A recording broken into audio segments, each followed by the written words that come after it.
definition of jazz. One of the wonderful things about this festival is that you can look at jazz in the context of Sarah Vaughan. Embrace me. Or jazz in the context of how it influenced James Brown. Wow, I feel good. It really looks at the foundation that jazz has created for American music. Jazz may seem to some to be a difficult or intimidating music, but it's not. It's joyful. The miracle of you. Four-time Grammy-winning bassist Christian McBride is the artistic advisor for the James Moody Festival and a regular performer.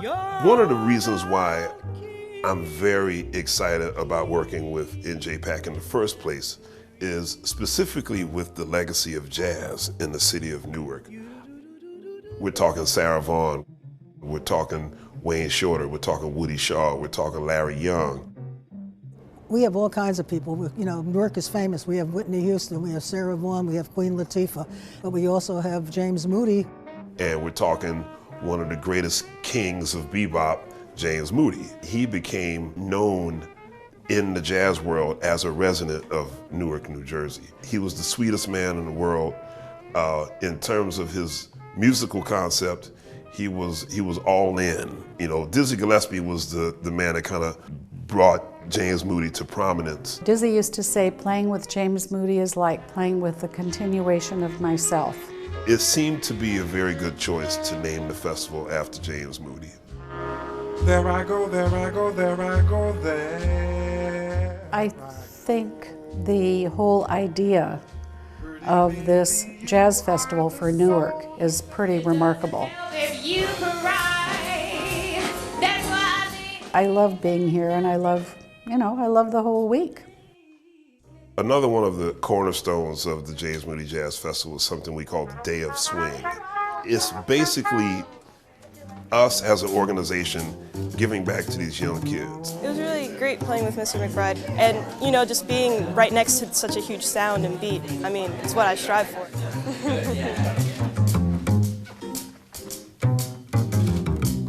What I would like to do right away is get to some Q&A, because at some point we're going to play. How has music affected you in a good way? Like, how has it touched your life in a good way? I'm not out on the street doing something that I'm not supposed to be doing. That's how music has touched my life. I had my one-on-one series with people like Pat Metheny and Bruce Hornsby. Actually, once I came in at Madison Square Garden, and Tony Bennett and his daughter were there. Yeah, right. I guess she was a big, right. yeah, she's That's a big right. deadhead. You'll ride with the preacher in the rain. Bruce Hornsby was probably the first musician outside of the jazz world who called me to work with him. All of my jazz head friends, you know, they were like, "You working with who?" Bruce Hornsby. You mean the dude from the Grateful Dead? So we're doing our best to do some programming that the aficionados and the non-aficionados can enjoy. The great Tony Bennett, Wynton Marsalis and the Lincoln Center Jazz Orchestra, and then, you know, culminating in the Sarah Vaughan vocal competition. And Sarah grew up in Newark, went to Arts High School. I thought, gosh, it would be great if we could have a really significant jazz vocal competition that we could name after Sarah, who was, I would say, one of 3 or 4 of the great voices in jazz over the last 100 years. The Sarah Vaughan vocal competition has turned into one of the biggest spectacles in the jazz community. Now the largest vocal jazz competition in the world. Last year we had over 2 million hits on our website towards the finals, and the winner gets to go to the Montreal Jazz Festival. They get a deal with Concord Records. Being a judge for a competition, I think is very difficult for any artist out there. It's about who touches you. I'm just lucky to be even part of this competition. makes it worth it, makes the stress worth it.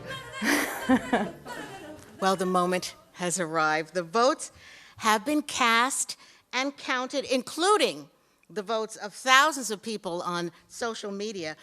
Our first runner-up is Angela Hagenbach, and our Sassy Award winner is Ariana Nightcrew.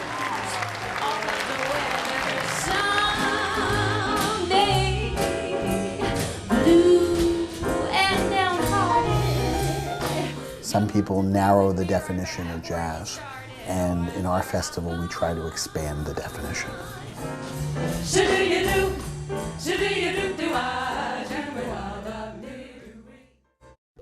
The New Jersey State Council on the Arts, encouraging excellence and public engagement in the arts since 1966, is proud to co-produce State of the Arts with Stockton University, New Jersey's distinctive public university.